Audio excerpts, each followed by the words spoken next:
Bom dia, boa tarde, boa noite para você que se encontra preferencialmente em casa nesses tempos de quarentena.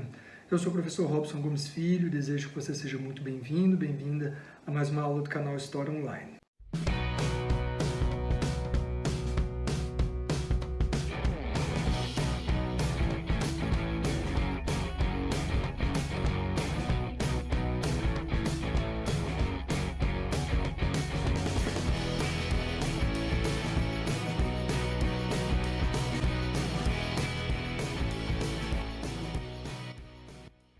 Muito bem, pessoal, essa é a nossa aula de número 10 da nossa playlist do curso de História de Goiás. Curso esse que eu estou ministrando na Universidade Estadual de Goiás, Campus Sudeste, na cidade de Morrinhos, da qual sou coordenador setorial e professor de Teoria da História, de História Medieval, de História de Goiás, enfim, dependendo do semestre.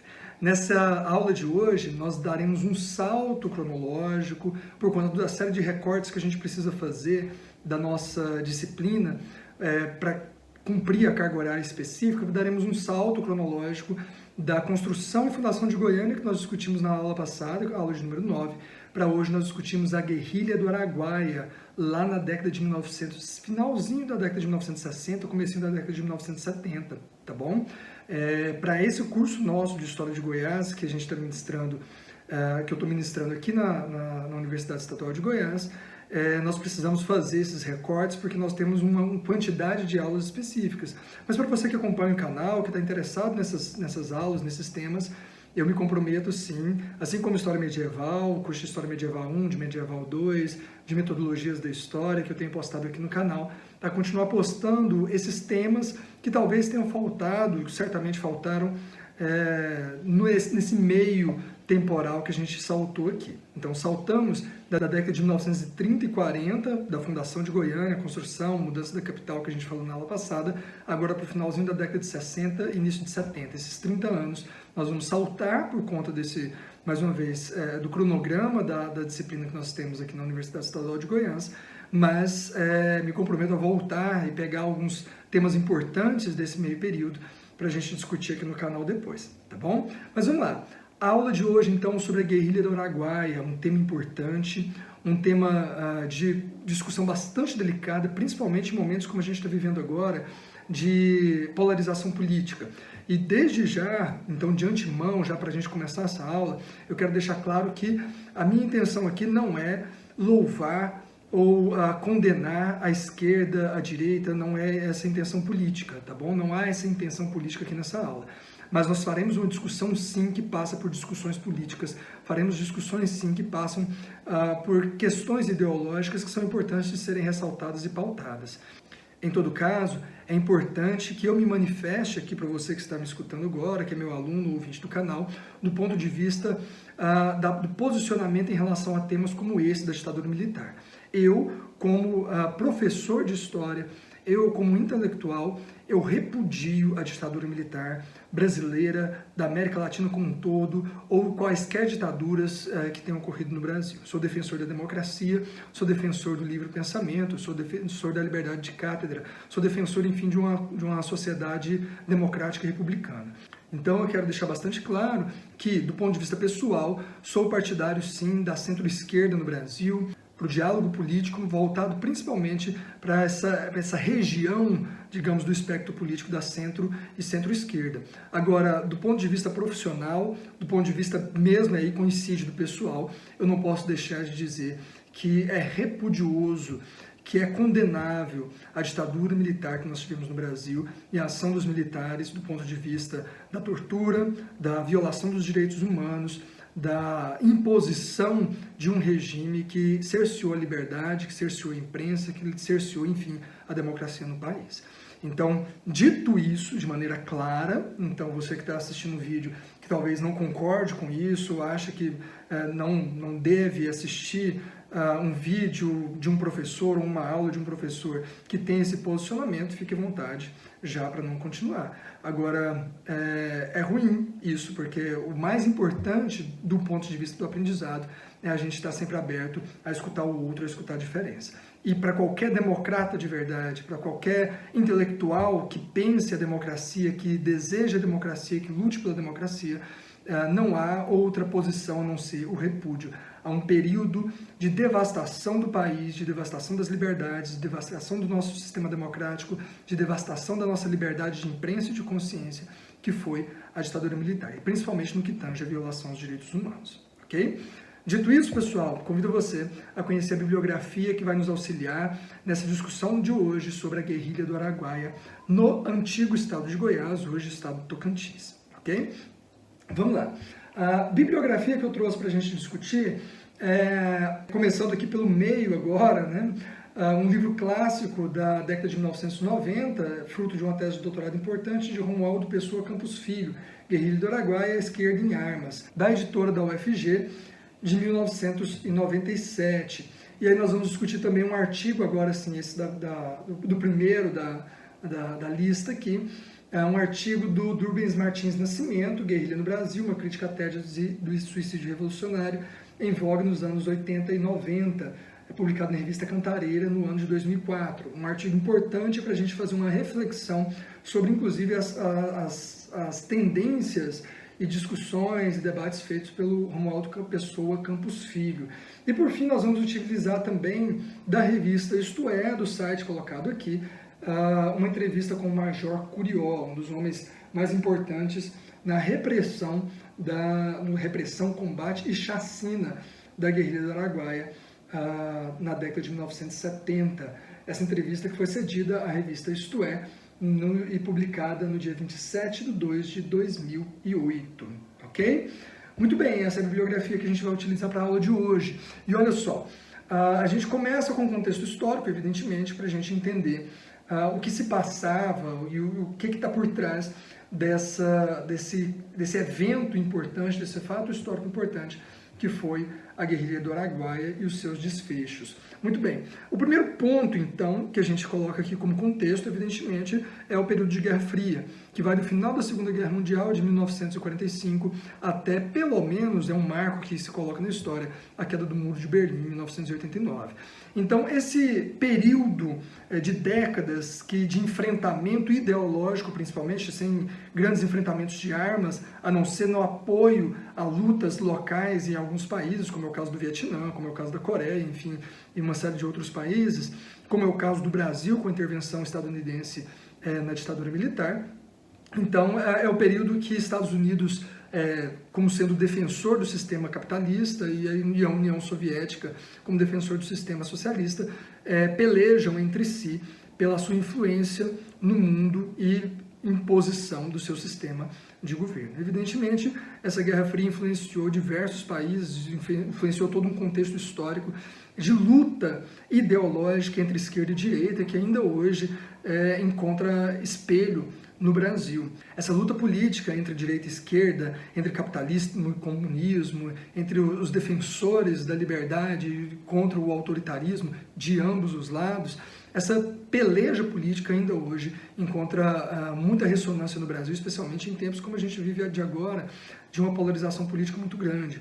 Nós vivemos quase que um retrocesso a esse período da Guerra Fria, quando se vê comunistas em todo lugar, quando se vê ultradireita em todo lugar, quando se tem essa paranoia anticomunista, especialmente do ponto de vista do anticomunismo, muitas vezes também dos fascistoides sendo vistos como fascistas, nazistas, etc. Enfim, discurso de ambos os lados que tem se acirrado no Brasil nas últimas décadas, especialmente nos últimos anos, de 2016 pelo menos para cá.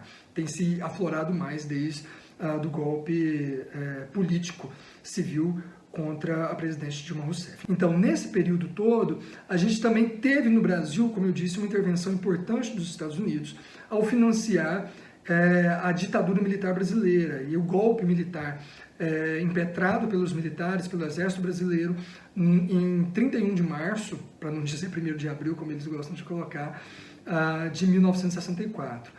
Não vou retomar o contexto do golpe, não vou retomar o que foi a ditadura militar em si, mas é preciso só alguns elementos para a gente entender. A ditadura militar brasileira, civil militar brasileira, durou de 1964 a 1985. passou pelo Brasil 5 presidentes militares, divididos, que a gente costuma dizer, pelo menos, em 2 linhas, a chamada linha dura e a chamada linha moderada.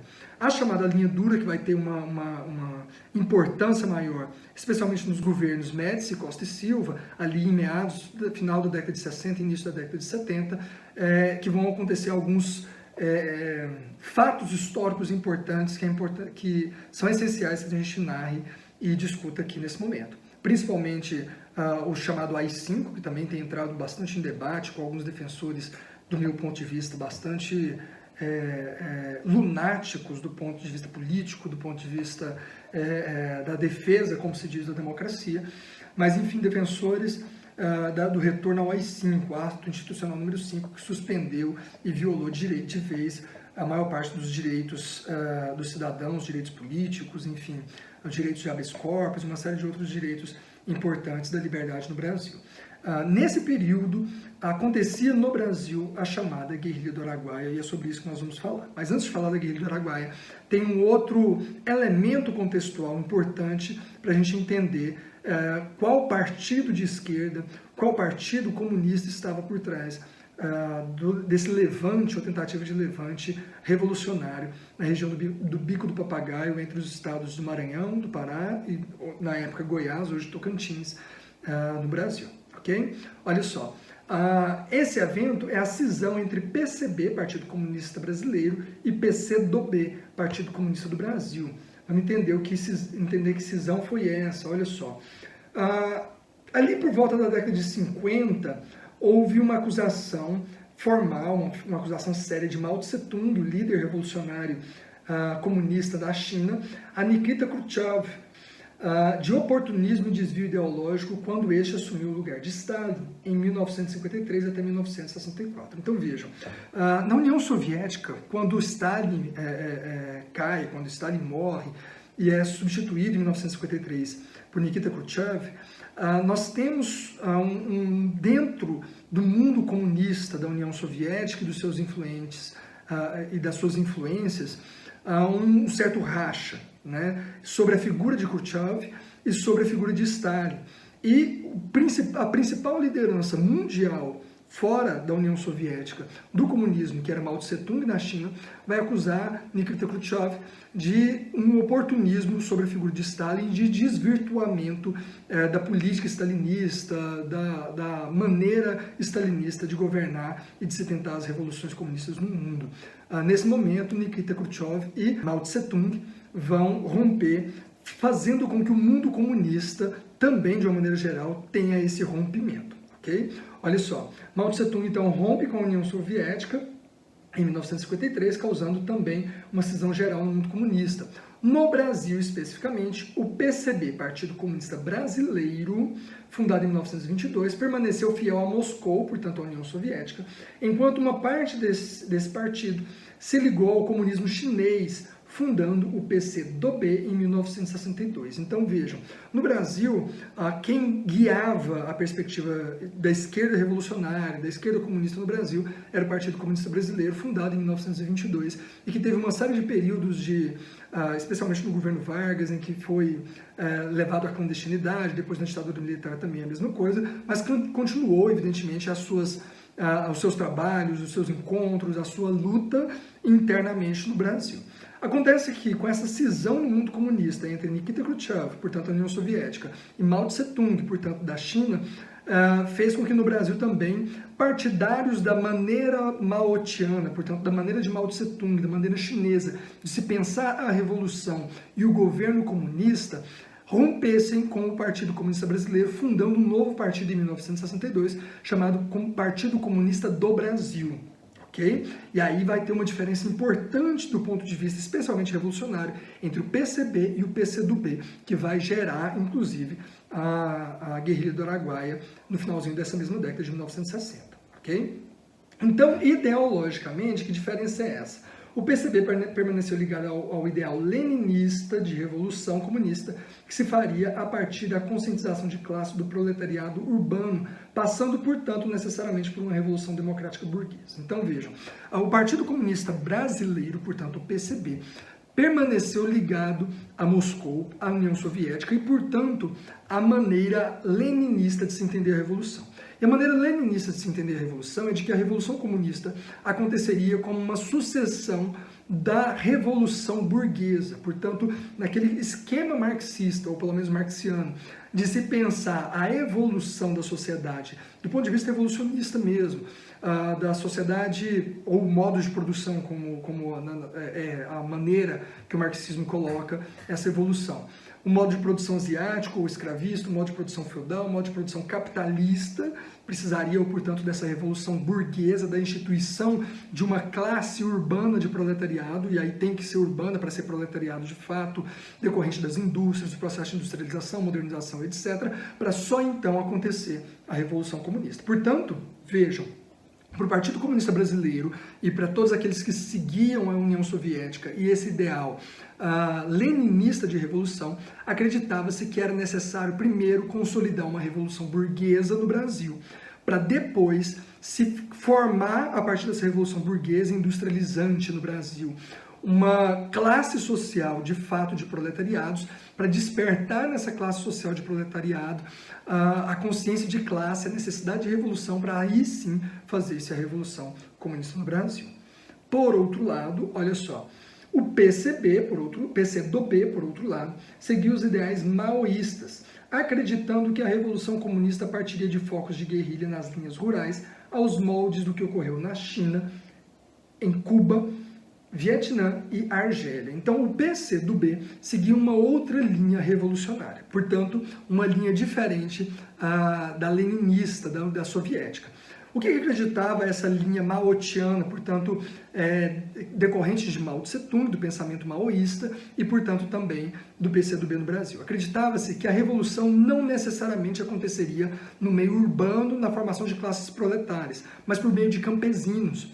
Portanto, os campesinos, os camponeses, enfim, a classe oprimida no campo também poderia ser uma classe social revolucionária, que por meio de guerrilhas localizadas nas florestas, nas matas, enfim, no meio rural, que é mais de conhecimento dessa classe campesina, por meio desses focos de guerrilha se faria a revolução, como aconteceu na China, como aconteceu em Cuba com Fidel Castro e Che Guevara, como aconteceu no Vietnã, como aconteceu na Argélia, como não aconteceu na Bolívia com a morte de Che Guevara, como não aconteceu também, por exemplo, no Brasil.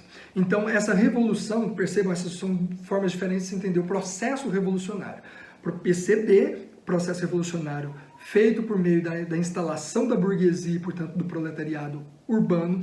Para o PCdoB, de uma tendência maoísta, chinesa, a revolução aconteceria no meio campesino por meio de táticas de guerrilha e não de revolução urbana, como acontecia no caso da União Soviética, ok? Então isso tem que ficar bastante claro para a gente entender o que foi, de fato, a Guerrilha do Araguaia, ok? Mas então vamos lá, vamos à Guerrilha do Araguaia em si.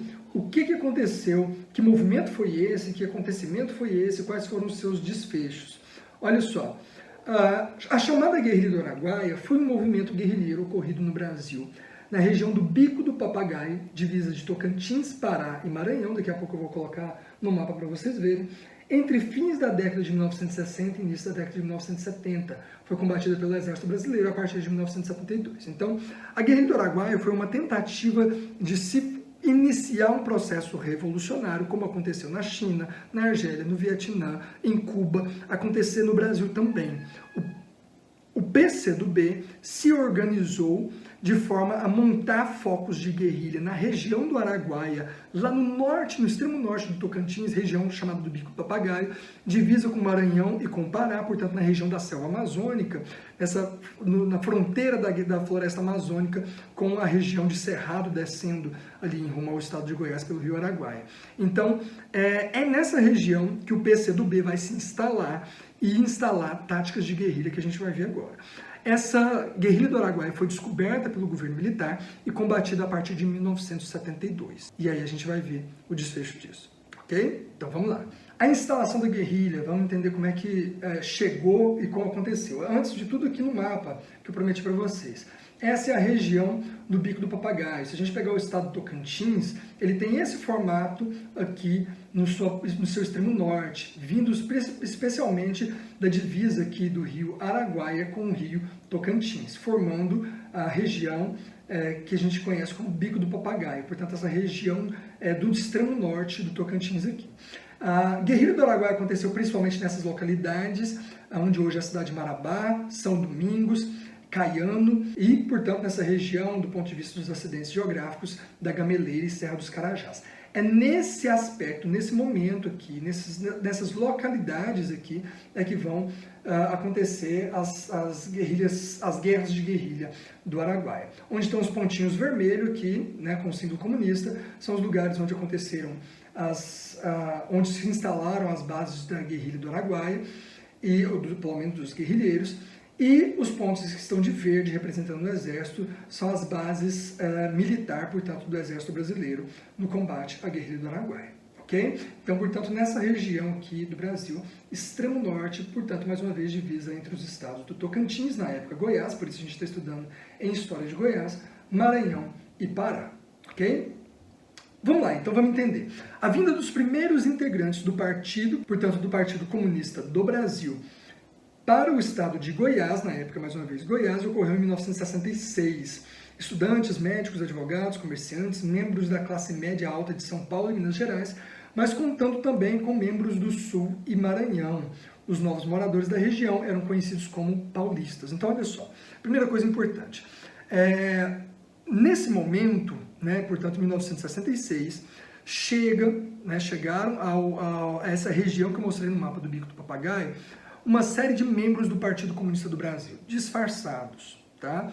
Eles chegam como garimpeiros, como mineradores, como médicos, enfim, chegam espalhados, né, sem contato pessoal direto uns com os outros, a não ser escondido no meio da mata para o treinamento de guerrilha, mas eles se infiltram no meio das pessoas comuns, dos vilarejos, dos camponeses, etc., para ganhar a confiança desses camponeses, inclusive para a luta armada revolucionária contra o governo brasileiro. Então, é um movimento de paciência, tá? Não é um movimento de conscientização direta, mas de ganho de confiança aos poucos dos ribeirinhos, dos camponeses, enfim, dos membros e moradores dos vilarejos, para se tentar uma revolução ou um processo revolucionário lento que duraria pelo menos algumas décadas. Essa era a perspectiva. E claro, importante, esses membros do Partido Comunista Brasileiro eram normalmente jovens da classe média ou média alta, portanto intelectualizados, alguns que tinham estudado fora do país, especialmente nos países soviéticos,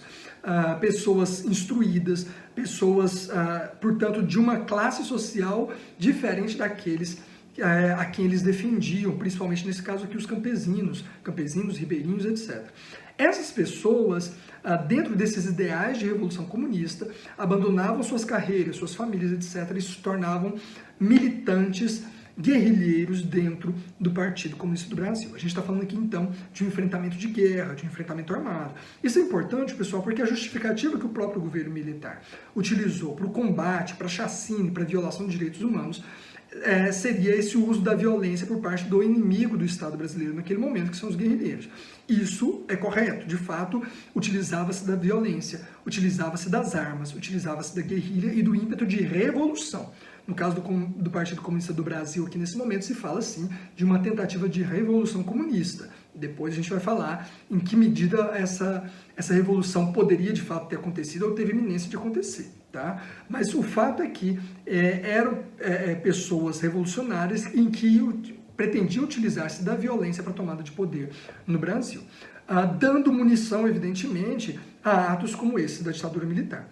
Não justificando, evidentemente, porque nenhum ato justifica, primeiro, a ação violenta da maneira como foi feita do Exército, que tem todo o aparato do Estado em seu favor para a ação de massacre contra os grupos guerrilheiros. Não estou dizendo que nesse estado de coisas deveria agir com a total diplomacia, porque de fato se instalou uma guerra, mas a violação dos direitos humanos mais básicos se dando por meio de uma estrutura estatal, por meio de uma estrutura que tem todo o aparato do Estado, não se diferenciando muito, por exemplo, de como Stalin e a União Soviética fez, utilizando-se também da estrutura do Estado para massacrar, para violar direitos humanos. Então não é uma defesa da esquerda, uma defesa da direita, mas é importante a gente perceber o que se estava passando nesse momento e com que ideais, com que perspectivas os membros do Exército Brasileiro, as pessoas que estavam no Exército Brasileiro, do soldado aos generais, tinham em relação aos guerrilheiros comunistas. A ideia de uma guerra interna no Brasil e, portanto, para defender com todas as forças. Agora, esses exageros, o ultrapassar do limiar da violação, que é a violação dos direitos humanos, isso precisa ser esclarecido, escancarado e punido, coisa que não se fez no Brasil. Mas vamos lá, vamos adiante. Então, como eu disse, os revolucionários, os guerrilheiros, se disfarçaram com os moradores locais, eram conhecidos como paulistas, portanto, paulista era todo essa pessoa vinda da região sul e sudeste, que estava migrando para essa região no ponto de vista dos moradores locais, sem grandes pretensões, ou pelo menos sem pretensão revolucionária, porque estavam disfarçados. Mas, enfim, eles utilizavam disfarces para não chamar a atenção da ditadura, tanto quanto para ganhar a confiança dos moradores, e, de fato, ganhavam, como a gente vai ver daqui a pouquinho, um pouco mais para frente. Quais eram as táticas, então, dos guerrilheiros? A tática era, principalmente, permanecer por 8 a 10 anos na região. Esse era o período pré-revolucionário, de preparação de terreno para a Revolução, adquirindo a confiança dos moradores locais, divulgando secretamente a luta contra a ditadura e preparando os moradores locais para o início da Revolução. Então, como eu disse, pessoal, a perspectiva do Partido Comunista do Brasil, nesse momento, era preparar a Revolução por pelo menos de 8 a 10 anos.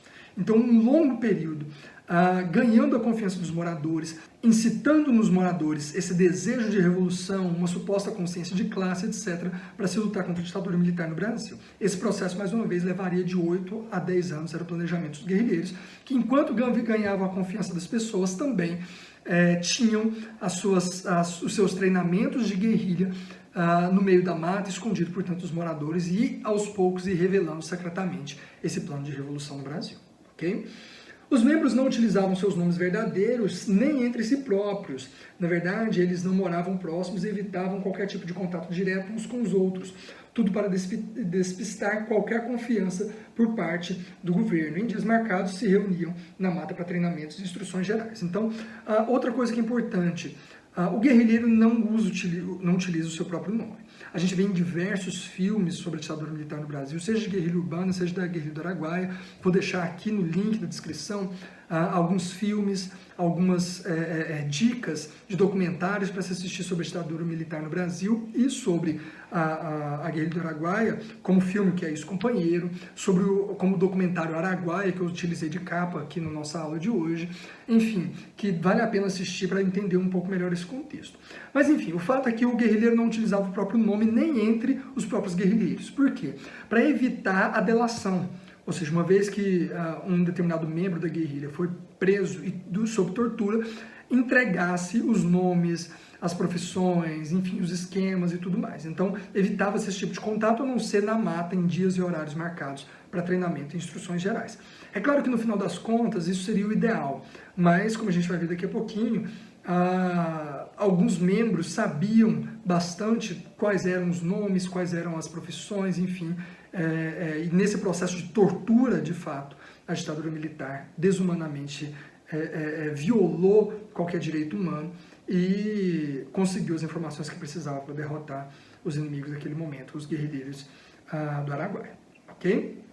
Dando sequência, quem são esses principais membros que participaram desse movimento de guerrilha? O total, cerca de 50, 60, até 70, estima-se, guerrilheiros estivessem na região. Mas algumas pessoas chamam a atenção por ser lideranças importantes dentro da guerrilha do Araguaia.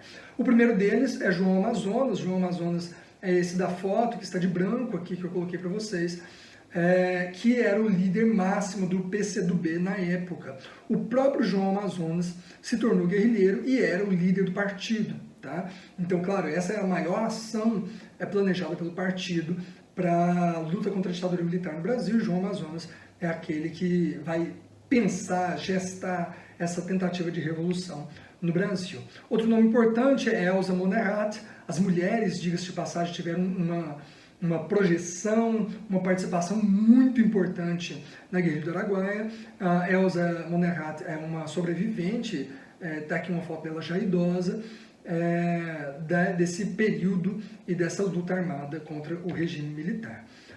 Outro nome importante foi Maurício Grabois, esse da foto, nome importante também da Guerrilha do Araguaia, que não sobreviveu aos ataques, à guerra contra o exército brasileiro. Seu filho André Grabois está aqui também, né, a foto que eu consegui, não das melhores qualidades, mas para a gente ver os rostos dessas pessoas que lutaram, que fizeram parte da Guerrilha do Araguaia. Seu genro de Maurício Grabois, Gilberto Olímpio Maria, esse da imagem aqui colocada também, ok? Percebam pessoas jovens, pessoas na sua grande maioria brancas, de classe média alta. O médio João Carlos Ran, sobrinho do Dr. Juca, que era o codinome que ele utilizava durante a Guerrilha do Araguaia, um médico importante dentro do Partido Comunista do Brasil, que participou da Guerrilha do Araguaia e ganhou muita confiança das pessoas, principalmente por conta da sua assistência médica, enfim, daquilo dos serviços prestados à comunidade.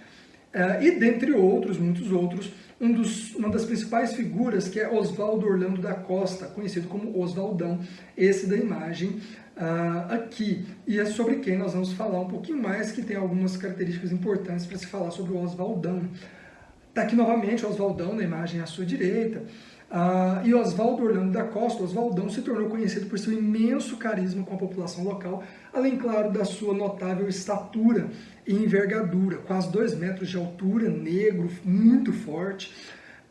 Há relatos de ter se criado um verdadeiro mito em torno da figura, como uma espécie de herói. Então, é importante aqui falar sobre o Oswaldão, porque o Oswaldão ele representa um pouco daquilo que os guerrilheiros construíram ao longo, pelo menos, dos anos, não chegou a ficar 10 anos, foi basicamente de 66 até 72, 73, quando foi exterminado, de fato, praticamente a Guerrilha do Araguaia. Então, nesse período, os guerrilheiros, de fato, conseguiram a confiança de boa parte da população. E é claro que essa população sofreu justamente por essa confiança adquirida, por conta desse alinhamento com os guerrilheiros, mesmo que inconsciente, de saber quem são e não saber que são guerrilheiros durante os processos, e muitos processos de tortura aos campesinos, aos ribeirinhos, à população local dessa região por parte dos militares. Mas enfim, o fato é que Oswaldão, ele representa bem isso, porque Oswaldo, ou Oswaldão, despertou um carisma muito grande na população, seja pelo seu jeito de ser, seja pela sua estatura forte, de alguém que protegeria a comunidade, seja pelo fato de que se criou em torno dele uma série de mitos interessantes que representam bem como que a população tradicional, ribeirinha, campesina, mais uma vez, lidavam com os guerrilheiros. Olha só alguns exemplos. Há relatos míticos de que ele era capaz de desaparecer, se transformar em pedra, árvore ou vento. É curioso que isso acontece muito nas comunidades mais tradicionais. Aqui em Goiás nós temos, não sei se você que está me ouvindo conhece, já ouviu falar, muitos ouvem falar, de pessoas que viram cupim, né? Então seriam essas pessoas com habilidades especiais. Isso tinha muito antigamente, né? A gente ouve falar principalmente dos mais velhos, nossos avós, bisavós, que falavam das pessoas na época que Goiás fazia parte de um sertão de fato, isolado, com mitos, com folclores muito locais, que algumas pessoas tinham essa capacidade de virar pedra, de virar vento, de virar árvore, ou no caso de Goiás, onde hoje permaneceu como sendo Goiás, de virar cupim. Né? Cupim é aquela formação de formigas que se dá ali no meio do cerrado. Né? Então, enfim, seria Oswaldão, então, capaz dessas habilidades especiais. Daí, olha só, a ideia de heroicidade que foi criando-se em torno dele. Okay? Oswaldão teve um filho enquanto esteve no Araguaia. E aí, outro problema, digamos assim, das pessoas que foram fazer parte da Guerrilha do Araguaia, que, do ponto de vista ideal, não deveriam se envolver emocionalmente com ninguém, mas no caso de Oswaldão e tantos outros guerrilheiros se envolveram sim. Ele teve então um filho no Araguaia, o garoto se chamava Giovanni, era filho de Oswaldo Orlando, com uma ribeirinha, Maria Viana, também conhecida como Maria Castanheira. O garoto foi sequestrado pelo exército quando tinha apenas 4 anos de idade, nunca mais foi encontrado. Sua mãe, Maria Viana, teve um infarto e acabou falecendo uma semana após o desaparecimento de Giovanni. Então, essas são as partes tristes, absolutamente tristes, e como eu disse, que são injustificáveis do ponto de vista dos direitos humanos, do ponto de vista da moral, do ponto de vista humano de fato, com relação a esse período e a ação dos militares. Nenhuma guerra, especialmente travada internamente dentro do próprio país, uma espécie de guerra civil, especialmente utilizando-se o aparato do Estado, especialmente utilizando-se de propulsões ideológicas, seja de direita ou esquerda, de qualquer espectro político. Nada justifica ações como tortura ou como isso que aconteceu com o filho de Oswaldão, né? O filho de Oswaldo Orlando e Maria Viana, chamado Giovanni, foi sequestrado com 4 anos de idade. Por que foi sequestrado? Justamente porque aos poucos foi se chegando a informações, torturando-se ribeirinhos, torturando-se pessoas, torturando-se membros descobertos da guerrilha do Araguaia e encontrando informações aqui e acolá. E aí chegou-se ao fato de que Maria Viana seria esposa de um guerrilheiro.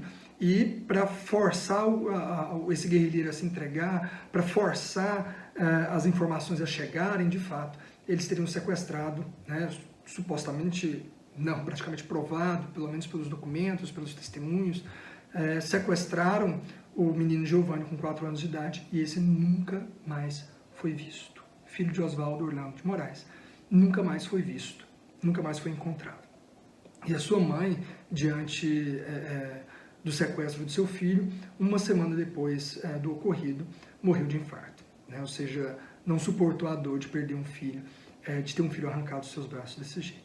Enfim, dentre as muitas crueldades, mais uma vez, praticadas pelos militares. Não estou dizendo que os guerrilheiros não tenham feito coisas condenáveis, fizeram, como se fez na Bolívia, como se fez em Cuba, como se fez na União Soviética, como se fez, no caso da União Soviética, os revolucionários não guerrilheiros, como se fez na China, com a guerrilha também de Mao Tse-tung.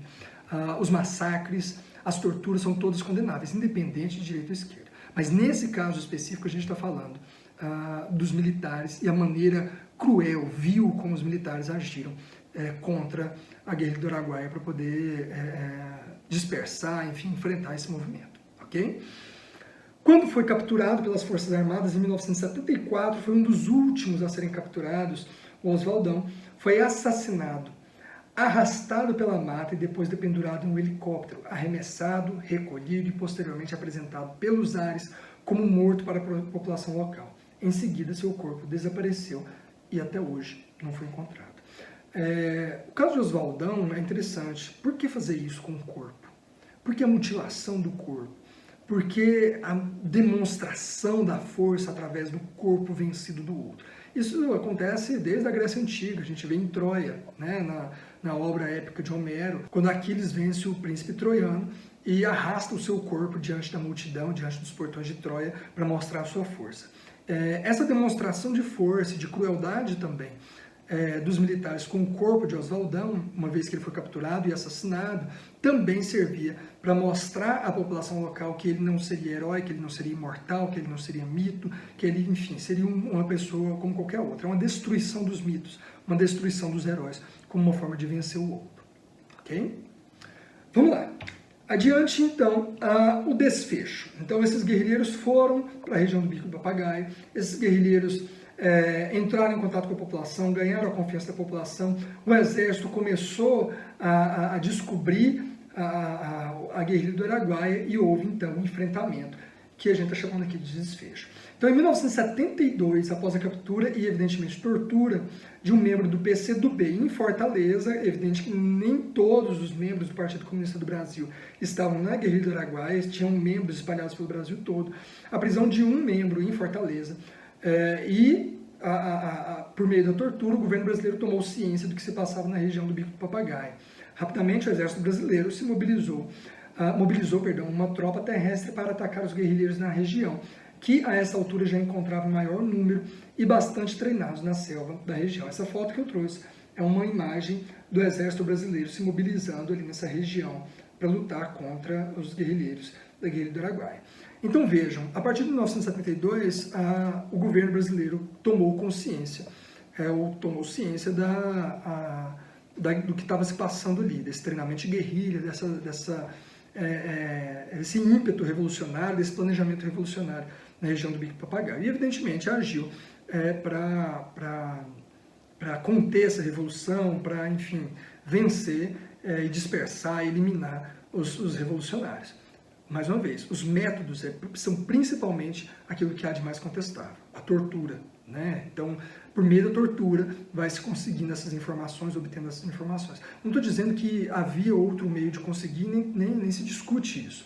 O fato é que, havendo ou não outro meio de se obter informações, não se justifica uma tortura de ser humano que seja, de partido político que seja, do espectro político, ideologia que seja, para se obter informações, seja numa guerra, seja fora de uma guerra. Né? Seja uma guerra real, seja numa guerra imaginária, como acontece com esses extremismos que a gente vê no aspecto político. Okay? Mas, de fato, então, tomou-se ciência e aí o exército mobilizou uma tropa para começar a atacar. Vamos ver o que aconteceu, então. E aí, claro, os revolucionários ou os guerrilheiros já estavam bem treinados, já estavam há anos ali se preparando. Então, a primeira investida militar aconteceu em abril de 1972, olha só. O exército mobilizou cerca de 2.000 soldados e para a região, atingindo mais da metade da própria população local. Essa é a primeira questão. Né? O exército sabia, então os militares brasileiros sabiam que estava acontecendo uma mobilização, que estava acontecendo um movimento revolucionário por meio de guerrilheiros, de guerrilhas nessa região. Mas não sabia quem eram os guerrilheiros, não sabiam como encontrá-los, como distingui-los dos ribeirinhos, das pessoas comuns, etc. Então, o Exército Brasileiro, em abril de 1972, mobilizou 2.000 homens do Exército para atacar a região, para obter essas informações, por meio de tortura, principalmente dos ribeirinhos. Então, quem quer que encontrasse, tinha-se a possibilidade de encontrar informações, e aí uma verdadeira chacina já começou a acontecer, principalmente com os ribeirinhos, os camponeses, enfim, as pessoas da população local. Os militares foram derrotados, né? Os guerrilheiros venceram os militares, especialmente na região da selva, por conta das táticas de guerrilhas, tanto quanto pelo desconhecimento total da região. Então, claro, os guerrilheiros, e aí é o caso que aconteceu no Vietnã, é o caso que aconteceu em Cuba, enfim, os guerrilheiros já estavam há anos vivendo no meio da mata, conheciam a mata, conheciam o relevo, conheciam os perigos, enfim, eles estavam lutando em casa. E a gente está falando aí de cerca de 50 a 70 guerrilheiros que venceram, não todos, mas venceram 2.000 soldados que tiveram que recuar porque simplesmente não conseguiam avançar na mata contra a luta revolucionária. E isso massacrando a população local para tentar conseguir informações. Então houve um uso da força contra a população local na tentativa de arrancar informações. Todavia, tal medida aumentou a oposição dos moradores locais aos militares, se aliando na colaboração dos guerrilheiros. Então, óbvio, né? Quanto mais os militares torturavam as pessoas, quanto mais os militares infringiam os direitos humanos, massacrando, torturando, matando, assassinando, pressionando a população local, mas a população local tomava birra, tomava ódio dos militares e se aliavam aos guerrilheiros, procurando, evidentemente, entrar para essa luta, ou seja simplesmente para vingar os seus entes queridos, seja se adaptando de fato, entendendo de fato os motivos revolucionários e se adequando a eles, ou seja, se tornando membros de fato dessa guerrilha, ok? Então, em setembro, portanto, essa primeira investida foi em abril de 72, houve um fracasso. Em setembro de 1972, no mesmo ano, houve uma segunda investida militar. E aí, uma nova derrota dos militares frente aos guerrilheiros. Todas essas fotos que eu estou utilizando aqui nos slides são de militares na selva amazônica lutando contra a guerrilha do Araguaia. Okay?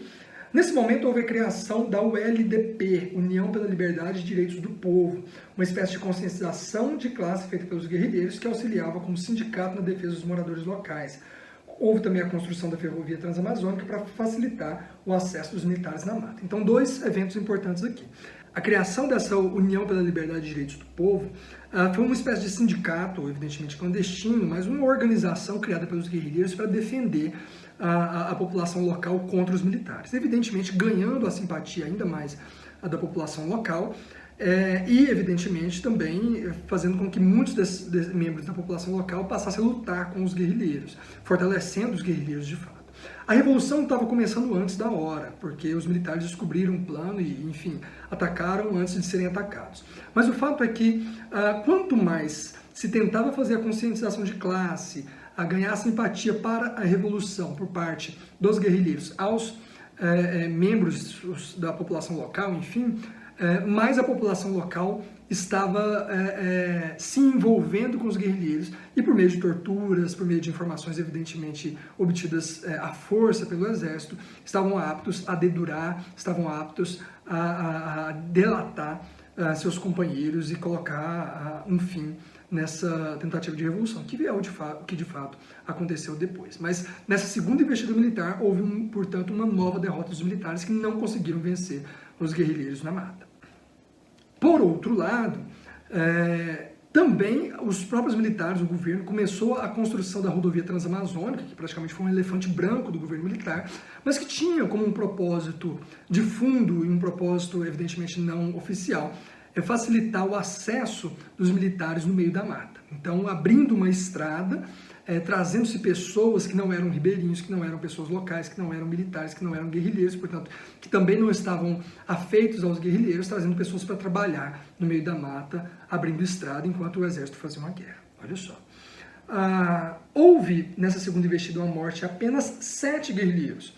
Essas mortes, no entanto, são atribuídas não à mérito das Forças Armadas, mas à inexperiência e descuidados dos integrantes mortos. É claro que, óbvio, que a narrativa da esquerda, a narrativa dos guerrilheiros vai ser de que as pessoas que o exército conseguiu eliminar, conseguiu matar, não teria sido mérito do exército, mas despreparo desses jovens, serão jovens guerrilheiros, etc. Mas o fato é que o número de baixas diante de uma investida de pelo menos 2.000 militares, como da primeira vez, contra a guerrilha, e ter uma baixa de 7 pessoas, de 7 guerrilheiros, é uma vitória imensa que foi comemorada pela guerrilha do Araguaia, que foi comemorada pelo PCdoB.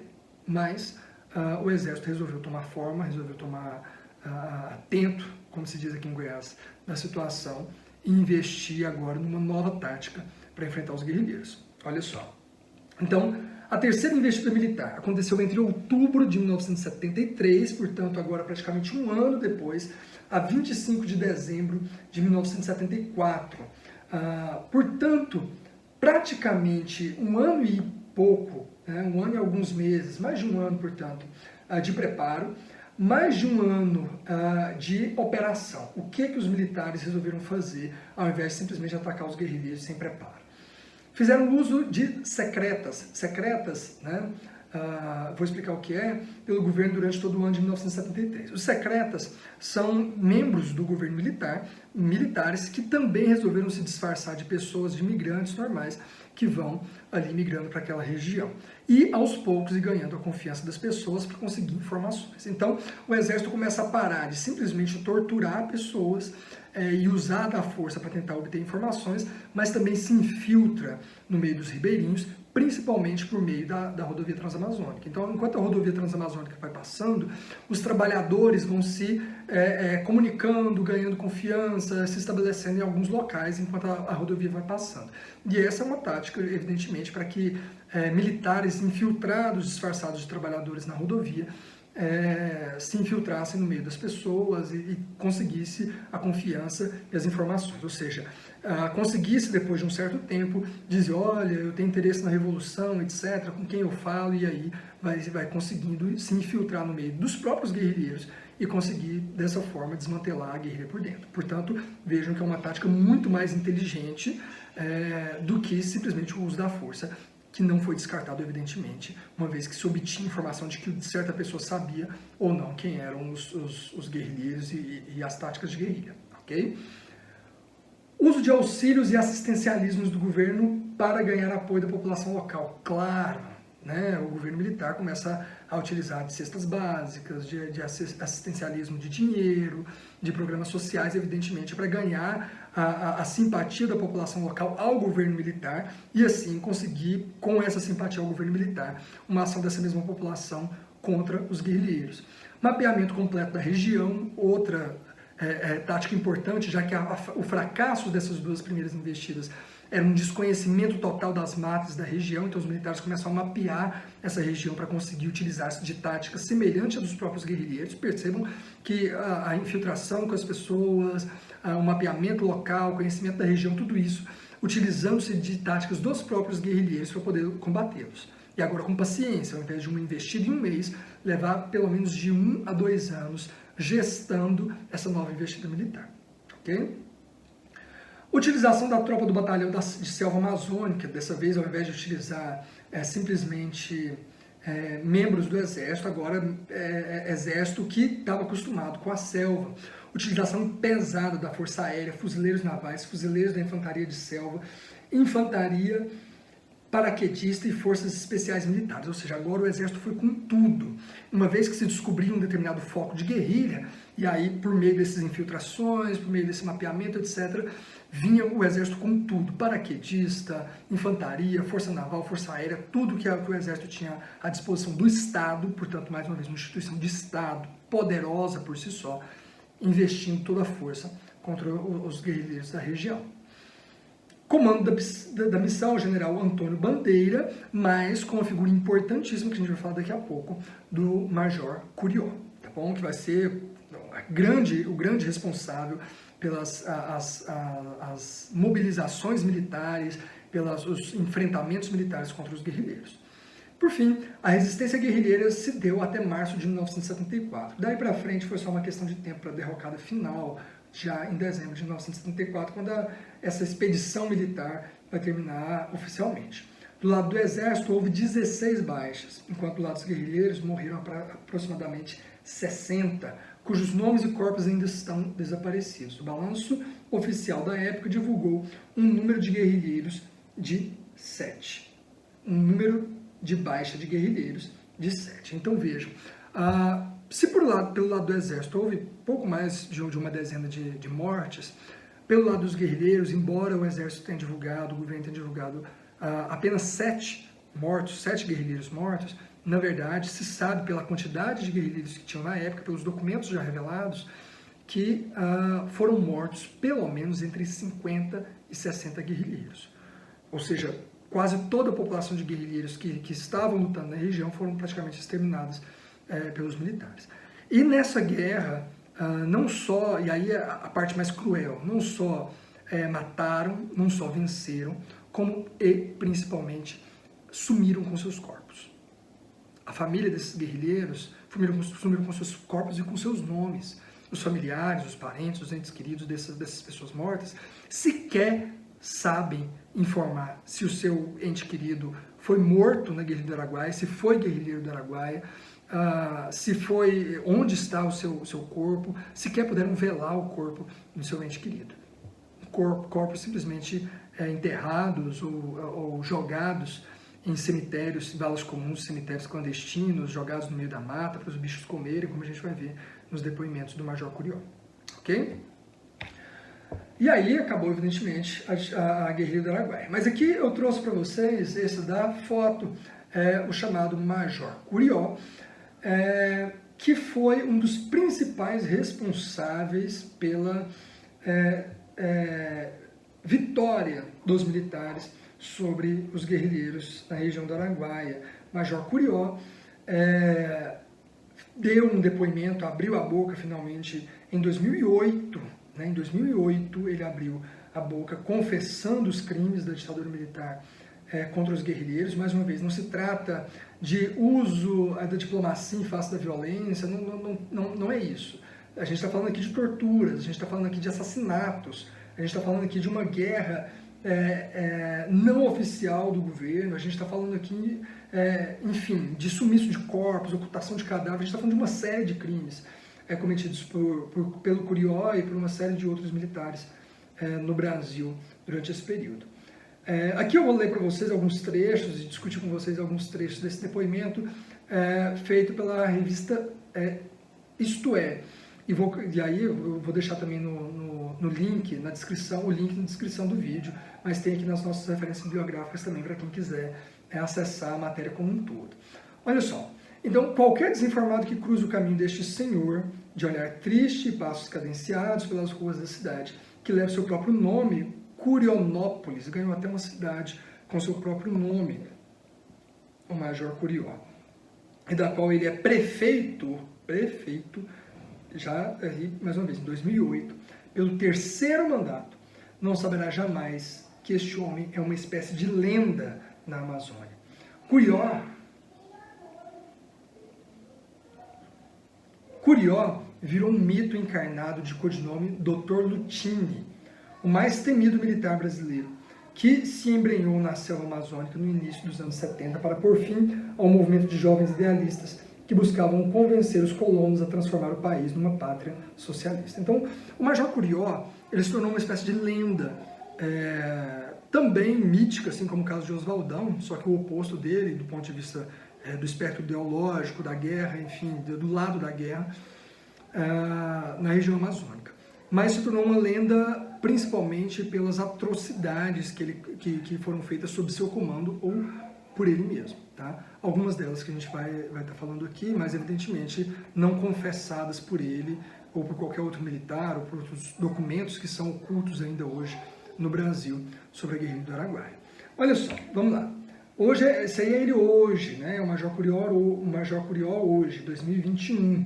2020, essa foto é de 2020. O Major Curió é aquele senhor de 2008, já virou esse velho decrépito em 2020. Curió virou um mito para muitos justamente porque ele e sua tropa, foi ele e sua tropa que aniquilaram os guerrilheiros do Partido Comunista do Brasil, PCdoB, depois de duas derrotas vexatórias impostas a duas expedições militares em 1972. Ao final da guerrilha do Araguaia, havia 59 guerrilheiros, 10 poceiros e 3 militares mortos, portanto quase 60 guerrilheiros mortos, sem contar a quantidade de 10 poceiros e 3 militares, no caso dos militares do outro lado. Dezenas de pessoas foram torturadas por esse senhor e por outros tantos militares durante esse período. Agora algumas frases dele. Essa aí é uma foto do atual presidente da República, Jair Bolsonaro, que recebeu no Palácio do Planalto, como herói, com gratulações, com festividade, o Major Curió.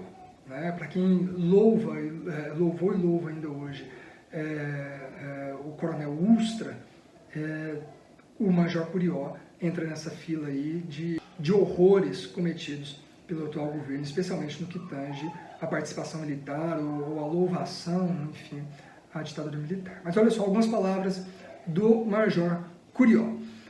O pessoal dos direitos humanos fica procurando corpos em Xambioá, base militar, mas muitos corpos estão enterrados na Palestina, que na época era uma vila com uma rua de terra. E aí, enfim, o que o Major Curió está dizendo? Ele está dizendo primeiro que sabe onde os corpos foram enterrados. Então, ele está dizendo que foi enterrado na região da Palestina, que a gente colocou ali no mapa, depois eu vou mostrar o mapa aqui para vocês de novo, mas nessa região da Palestina, que ficava, que foi ali, de fato, que aconteceu os assassinatos e a ocultação de dezenas de cadáveres dos guerrilheiros. E ele fica falando com certo desprezo e gracejo contra a situação, diz que o pessoal fica procurando no lugar errado. Na verdade, está ali nessa região que era chamada então de Palestina. Qual que é o problema disso? Olha só. Contra essa declaração existe o fato de que sua comprovação custaria caro. Daquela vila, região da Palestina, a 286 quilômetros de Belém, nasceu uma cidade que hoje conta com 7.500 habitantes. Para revirar o solo seria preciso demolir casas e esburacar ruas. Qual que é o gracejo, qual é o deboche dessa fala, dessa revelação do Major Curió? Que ele está dizendo que os corpos foram enterrados numa região que não dá para procurar. Porque para revirar a terra, para que os entes queridos, que as pessoas possam botar um fim ao seu luto, né, ou lidar de fato com o seu luto, enterrando o seu ente querido, teria que fazer uma coisa que é praticamente impossível, desalojar 7.500 pessoas, destruir suas casas e revirar a terra em busca de corpos. Isso sem comprovação nenhuma, só a palavra dele. Então ele está dizendo que sabe onde estão os corpos, e ele graceja, ele debocha das famílias, das pessoas que perderam seus entes queridos nessa guerra, dizendo que está num local onde hoje é impossível se procurar. Um fato surpreendente na história contada por Curió é que, de acordo com ele, causa urticária entre os seus pares de farda é o reconhecimento que ele faz da bravura de alguns militantes. Queria ter enterrado a guerrilheira Sônia com honras militares, conta ele. Ela foi a melhor combatente dos comunistas, aliás, as mulheres eram muito melhores do que os homens. Sônia era o codinome de Lúcia Maria de Souza, morta pela tropa de Curió com uma saraivada de balas espalhadas pelo corpo. Lúcia Maria de Souza, com o codinome Sônia, é revelada aqui pelo Major Curió como uma das pessoas que mais lutou bravamente contra os militares. Aqui há duas questões que precisam ser destacadas na fala do Major Curió. Primeiro, uma depreciação dos guerrilheiros, claro, depreciação do ponto de vista de pessoas como ele e da classe dele, que são misóginas, que são machistas, de dizer as mulheres eram melhores que os homens, do ponto de vista de dizer que os homens, que portanto que não eram tão bons assim.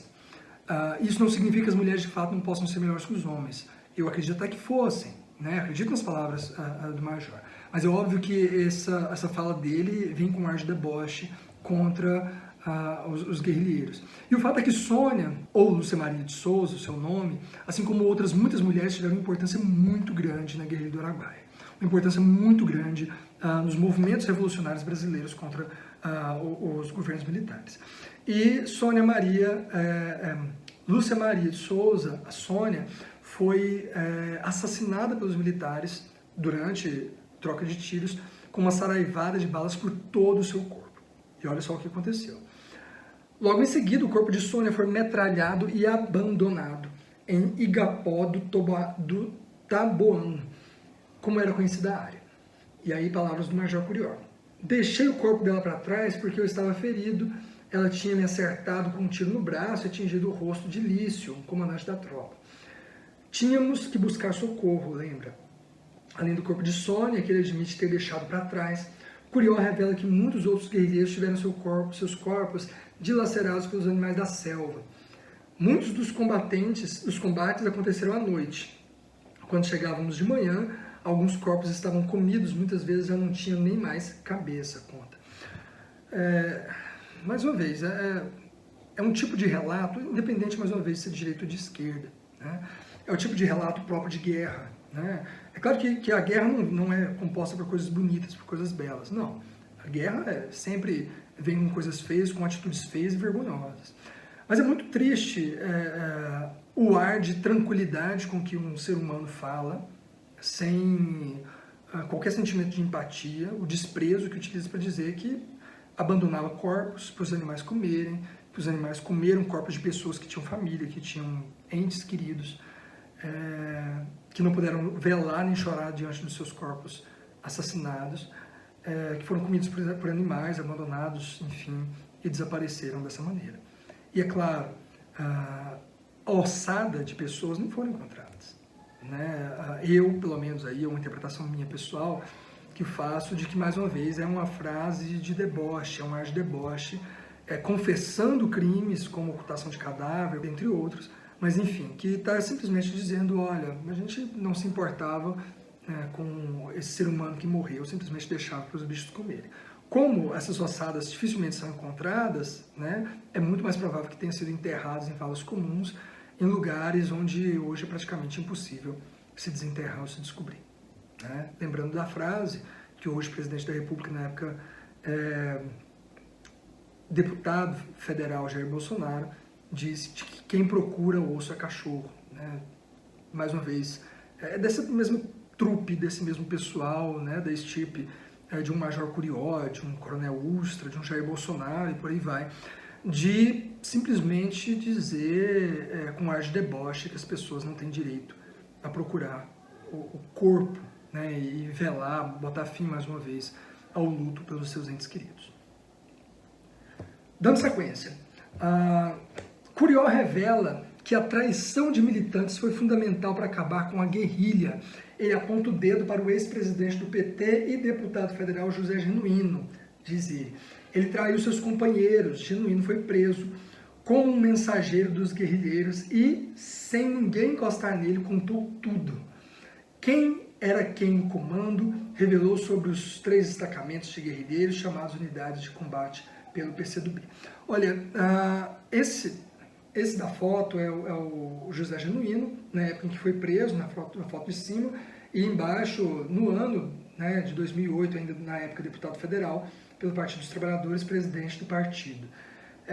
José Genuíno foi membro da Guerrilha do Araguaia, sobrevivente, e é óbvio, mais uma vez, não estou dizendo que é verdade ou que é mentira, mas é muito, diz muito, é muito sintomático o depoimento do Major Curió atacar justamente uma pessoa que naquela época, em 2008, tinha um nome importante a zelar no meio da esquerda brasileira, no meio dos revolucionários. Mas o que ele está dizendo aqui, mais uma vez, para atacar a figura de Genuíno, José Genuíno, e evidentemente com ele atacar a figura dos militares e do próprio PT, que em 2008 ainda estava no poder, sob o comando do presidente Lula, dizendo que José Genuíno foi quem confessou e dedurou, entregou os seus companheiros. Nomes, locais, etc, etc, etc. Pode ter acontecido, pode, né? Mas ele diz que não precisaram colocar um dedo nele, ele já foi logo contando, né? Que não houve tortura, particularmente duvido, mas também não coloca a mão no fogo por ninguém. Mas é muito sintomático, né, o porquê que esse depoimento do Major Curió, em pleno 2008, em plena era Lula, vai colocar esse tipo de dedo na ferida de homens como José naquele momento, que depois, evidentemente, foi condenado por processos de corrupção, etc. Enfim, né, vai pagar, está pagando, vai pagar a sua pena, não entro nessa questão. Mas naquele momento, em 2008, tentando dilacerar o nome de uma figura importante da esquerda, naquele momento, do Partido dos Trabalhadores no poder naquele momento, né? E mais, olha só, abriu os codinomes e as armas que usavam seus 20 companheiros e suas funções, deu detalhes do relacionamento da guerrilha com a população e entregou os depósitos de mantimentos construídos na mata. E aí, palavras do Major Curió. Tudo está anotado numa folha de papel. Quero ver ele falar que a letra não é dele. Detalhe, desafia. Detalhe que ele nunca apresentou esses papéis, nunca apresentou essas provas.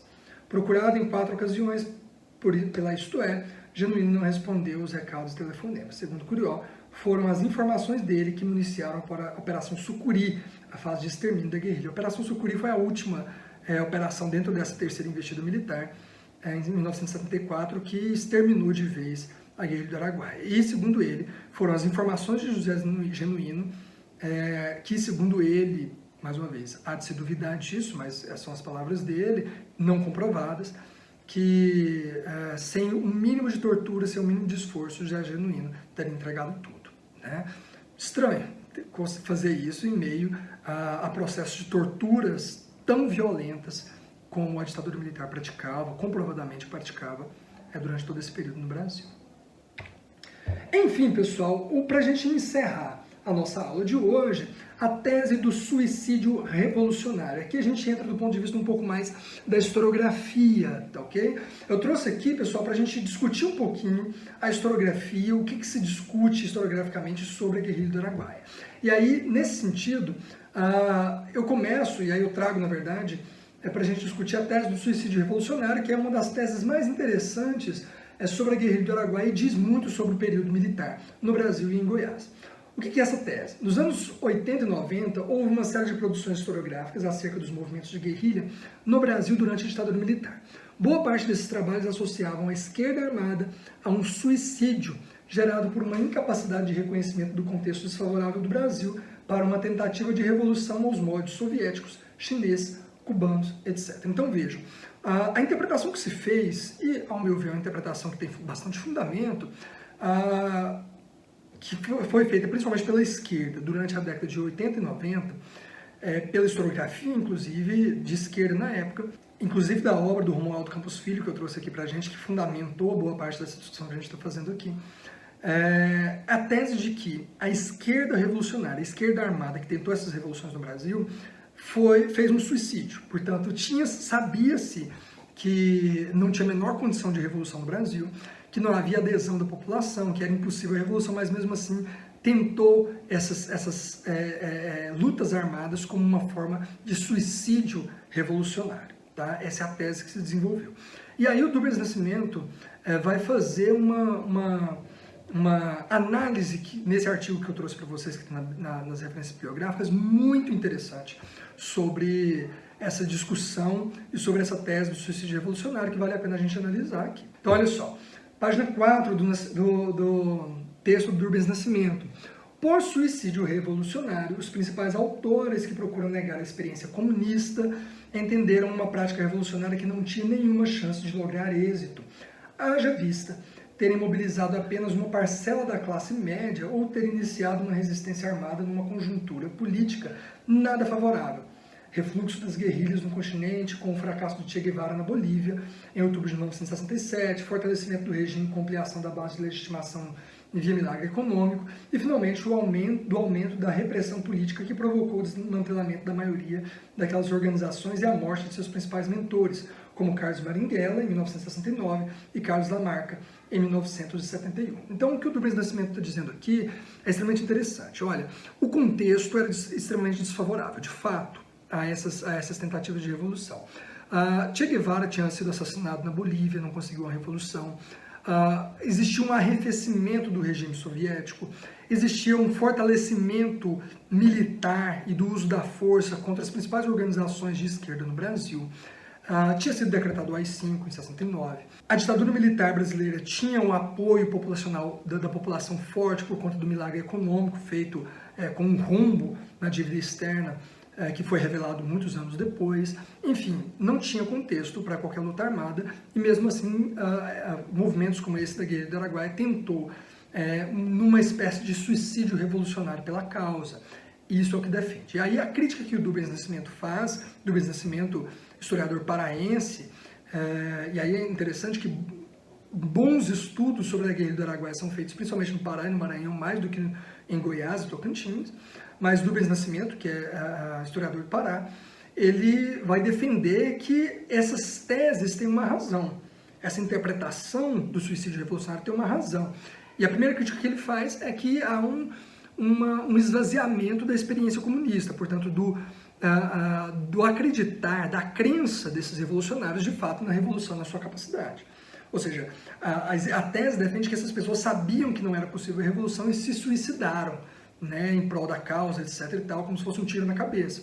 Mas, e aí a crítica, que é uma crítica muito interessante, ao meu ver, do Rubens Nascimento, é dizer, olha, essas pessoas estão, que fazem, a gente vai ver que obras são essas, que defendem essa tese do suicídio revolucionário, elas estão defendendo que essas pessoas não experimentavam de fato a crença comunista, né, que é uma crença quase religiosa, essa crença no comunismo, na revolução, etc.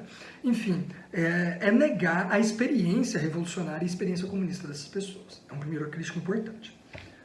Dando sequência, segundo Rubens Nascimento, há uma ligação direta desta tese com a nova esquerda. Olha a hipótese do Rubens Nascimento, que ascendia no Brasil no ruir da ditadura militar ligada diretamente ao PT. E o PT, hein? Não, brincadeira, mas aqui entra o PT de fato e é importante a gente discutir o papel do Partido dos Trabalhadores nesse momento, no nascimento do partido, na chamada nova esquerda no Brasil. Vamos entender.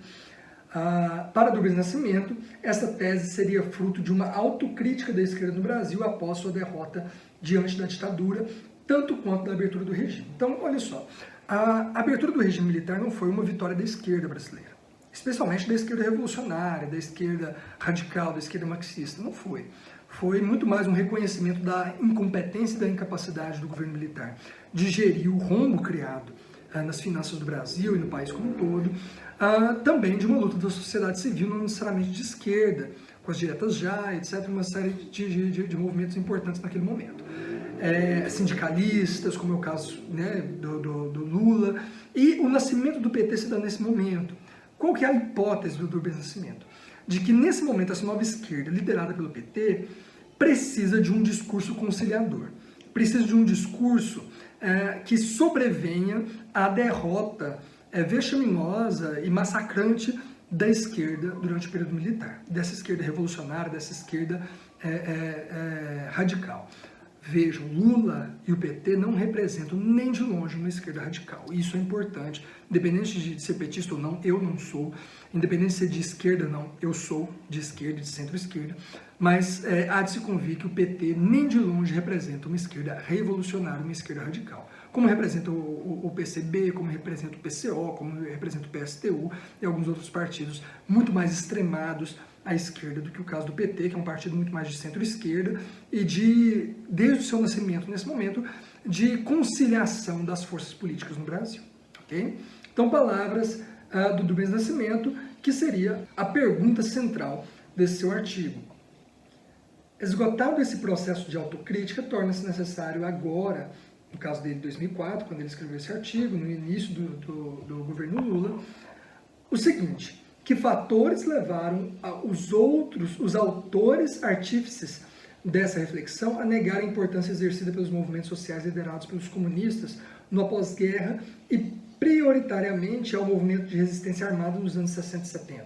Ou melhor, que relação foi estabelecida entre o posicionamento político desses atores diante da transição e o sentido da crítica à prática política dos comunistas? Então, a pergunta que ele quer responder com essas hipóteses.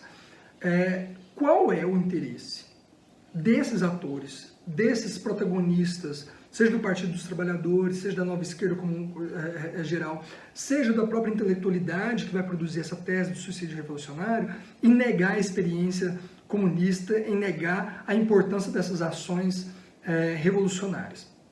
Percebam, o próprio autor aqui, o Rubens Nascimento, ele é crente dessa força, desse ímpeto e dessa necessidade de se dar valor a essas ações revolucionárias. Não estou dizendo que ele está errado, estou dizendo que eu discordo, né? Que de fato esse contexto não era nem um pouco favorável à Revolução no Brasil. O que não significa que essas pessoas tenham cometido um suicídio revolucionário no sentido de ter consciência disso e dar um tiro na cabeça do ponto de vista da causa da Revolução, para simplesmente não fazer aquilo que essa nova esquerda fez a partir da década de 80, que é agir como força conciliatória. Mas o fato é que essa nova esquerda e esses autores, eles escrevem com um propósito. E esse propósito é fortalecer esse momento de transição da década de 80 e da década de 90, em que precisa se curar feridas que vão simplesmente ser jogadas como varridas para debaixo do tapete da ditadura militar, cuja consequência é o governo atual do Jair Bolsonaro, né? Ou seja, ele é consequência dessas feridas mal curadas, desse passado mal pensado, desse luto não trabalhado do Brasil com seus corpos, do Brasil com suas mortes, do Brasil com a ditadura militar, portanto, do Brasil com seus próprios crimes, né? Mas, enfim, esse questionamento precisou ser feito por Rubens Nascimento em 2004, como precisa ser feito ainda hoje pelos atores políticos e pela intelectualidade no Brasil. Dando sequência, qual que é a proposta de Rubens Nascimento? O que ele propõe, então, para se interpretar isso? Essa autocrítica estava subordinada, essa autocrítica, portanto, que a nova esquerda, que o PT faz como sendo uma autocrítica da esquerda de uma maneira geral, estava subordinada a uma nova plataforma político-estratégica da esquerda para a sociedade brasileira da década de 80, encabeçada pelo PT, que aglutinara parte significativa da militância revolucionária ligada historicamente ao PCB e às organizações políticas clandestinas. Então, a primeira coisa é que essa autocrítica faz parte de uma adaptação da esquerda ao contexto da década de 80. Que adaptação é essa? Agir como força conciliatória. Conciliatória com as forças de centro, conciliatória com as forças de centro-direita, de centro-esquerda, portanto, agir como uma força não revolucionária, como uma força não rebelde, não radical, e, portanto, justamente por essa razão, como uma força antirrevolucionária, como uma força anticomunista, como uma força pró-capital, e aí do ponto de vista principalmente desse radicalismo de esquerda que o próprio Rubens Nascimento representa, de uma força pró-capital, de uma força pró-liberalismo ou neoliberal, como ele mesmo vai chamar. Olha só, reflexão autocrítica fortemente influenciada pelos dilemas da consolidação da transição democrática, levando forças políticas que haviam participado ativamente na organização do movimento armado dos anos 60 e 70 a produzir um diagnóstico do fracasso caracterizado pelo suicídio revolucionário. a vinculação desses intelectuais com uma proposta supostamente alternativa de confronto com o Estado nos marcos da institucionalidade liberal, do relacionamento com os novos movimentos sociais em geral e com o movimento operário reconstruído, o novo sindicalismo, no começo dos anos 80 em particular, deu origem a uma concepção da luta política norteada pela crítica a qualquer forma de praxis sustentada pela guerra de guerrilhas. Então, a crítica que ele está fazendo é a crítica de intelectualidade, de uma esquerda mais radical, mais revolucionária, feita a essa esquerda moderada, essa centro-esquerda, que pertence principalmente ao PT, o PDT e uma série de outros partidos políticos, essa tese de que, ou essa hipótese de que o que houve de fato aqui foi um adestramento da esquerda, especialmente pelo PT, desse ímpeto revolucionário, desse ímpeto radical, para uma adaptação, um adestramento pelo capital, pelo sistema, enfim, o que na verdade é a força de transição pela democracia, né? Ou seja, a adequação da esquerda ao diálogo com as demais forças democráticas do país é uma crítica que se faz a essa nova esquerda, por essa esquerda radical, que foi criticada pela nova esquerda e que agora, ressentida ou não estou dizendo que o texto do Rubens Nascimento é um ressentimento, mas faz parte desse ressentimento, eu diria, que vê no PT, que vê no PDT, que vê na centro-esquerda uma atividade de força antirrevolucionária, anticomunista, portanto, contra os propósitos que se dizem puros e verdadeiros de uma esquerda. Ok?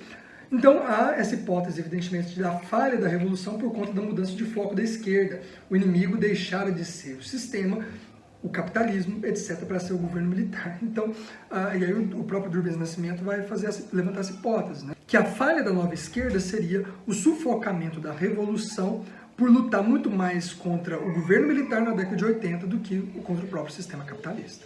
Ok? Dando sequência, há uma responsabilização, portanto, da esquerda revolucionária pela derrota. Olha só. Uma das reações da nova esquerda petista, analisada por Rubens Nascimento, foi a de culpar a própria esquerda, e surpreendentemente não o regime em si, pelo fracasso revolucionário. Tese defendida, dentre outros, por Jacob Gorender, está aí alguma dessas obras, dessa tese do suicídio revolucionário, Jacob Gorender, do livro Combate nas Trevas, a Esquerda Brasileira nas Ilusões Perdidas da Luta Armada, de 1990, e Emir Sader, Nós que Amamos Tanto o Capital, de 1997. O motivo estaria principalmente na perda da grande oportunidade revolucionária que haveria instaurado no Brasil em momentos precedentes ao golpe de 64. Segundo essas teses, o Brasil vivia até o ano de 64 um período auge propício para uma revolução socialista. Todavia, a esquerda teria deixado esse momento escapar e as forças reacionárias militares agirem contra a oportunidade. Então, olha só que uma série de equívocos interessantes do ponto de vista historiográfico, movidos evidentemente pelo calor dos acontecimentos, pelo um passado muito recente, por autores consagrados na historiografia como Jacob Gorender, dentre outros. A ideia de que, primeiro, haveria, olha só a ideia, primeiro, olha só o equívoco de autores como Jacob Gorender, a ideia de que haveria toda uma possibilidade revolucionária antes de 1964 que a esquerda não conseguiu aproveitar. Ou seja, a esquerda tinha tudo para fazer uma revolução em 1964 e não pôde aproveitar, e não conseguiu aproveitar. Olha a tese, né? É óbvio que hoje a historiografia já sabe, qualquer reflexão madura sobre o período já sabe que não há qualquer indício de que houvesse condições de revolução ou sequer mesmo tentativas de revolução comunista no Brasil em 1964, mas que essa tentativa teria sido fracassada pela esquerda, que não soube aproveitar o time, não teve o time para aproveitar o momento, e a direita, no caso a ditadura militar, tomou o poder. E que aí depois essa esquerda teria simplesmente feito um suicídio revolucionário em atos revolucionários como a guerrilha do Araguaia. Por outro lado, essa própria tese é absurda, né? Porque hoje a gente sabe que não havia qualquer tipo de possibilidade de revolução naquele momento, em 1964. Veja, essa teoria tem sido muito criticada desde a virada do novo século, portanto, desde a entrada do século XXI a gente tem na historiografia criticado essa teoria, especialmente por sua crença na oportunidade de revolução, que na verdade nunca foi provado existir. Dentre outros autores que criticam essas teses, ainda na década de 90, se encontram Marcelo Redente, O Fantasma da Revolução Brasileira, de 93, e Maria de Fátima Cunha, A Revolução da Dor, de 94. Então, são algumas obras que já na década de 90 estão olhando e falando assim, opa, quem disse que tinha condições de revolução, meu Deus? Na década de 60, quem disse que tinha uma revolução comunista prestes a acontecer, que não foi aproveitada pela esquerda naquele momento e fracassada depois, né? Essas obras fazem uma revisão crítica importante desse momento, porque não faz o menor sentido atribuir a culpa à esquerda, né, e não ao regime militar em si pelo fracasso dessas tentativas de revolução. Mas, mais uma vez, aqui não se está discutindo direita e esquerda do ponto de vista democrático, está se discutindo direita e esquerda do ponto de vista de uma esquerda revolucionária que quer instalar o comunismo no Brasil e um regime militar que não quer permitir que esse regime aconteça. No meio disso daí, existe um país, uma democracia sofrendo os reveses e os revestreses dessa luta, inclusive armada, no Brasil. É isso, pessoal. Nós terminamos aqui a nossa aula, então, sobre a guerrilha do Araguaia. Espero que tenha ficado claro, espero que vocês tenham entendido um pouco, tenham contribuído um pouco com o conhecimento sobre a ditadura militar, sobre essas discussões, inclusive historiográficas, sobre o assunto. Se não ficou claro, se você não entendeu e é meu aluno, me procure nos nossos grupos de WhatsApp, nos nossos espaços para esse tipo de debate, para as dúvidas. E você que não é meu aluno e está seguindo o canal, fique à vontade para comentar aqui no vídeo, deixe o seu like, deixe o seu... se você gostou, se você acredita nesse projeto, gosta desse tipo de iniciativa, compartilhe o vídeo, deixe seus comentários, ou se quiser me procurar também nas redes sociais, robson.gomes.filho, eu vou ter o maior prazer de atender você, tirar suas dúvidas também e discutir, evidentemente, dentro daquilo que seja discutível do ponto de vista historiográfico, do ponto de vista intelectual, tá bom? Agradeço a sua companhia, agradeço a você que acompanha o canal, você que é meu aluno, desejo que você e que sua família estejam bem, estejam com saúde, que fiquem em casa, se preservem nesses momentos tão dramáticos que nós estamos vivendo no nosso país na pandemia de Covid, e um grande beijo e até a próxima. Tchau, tchau.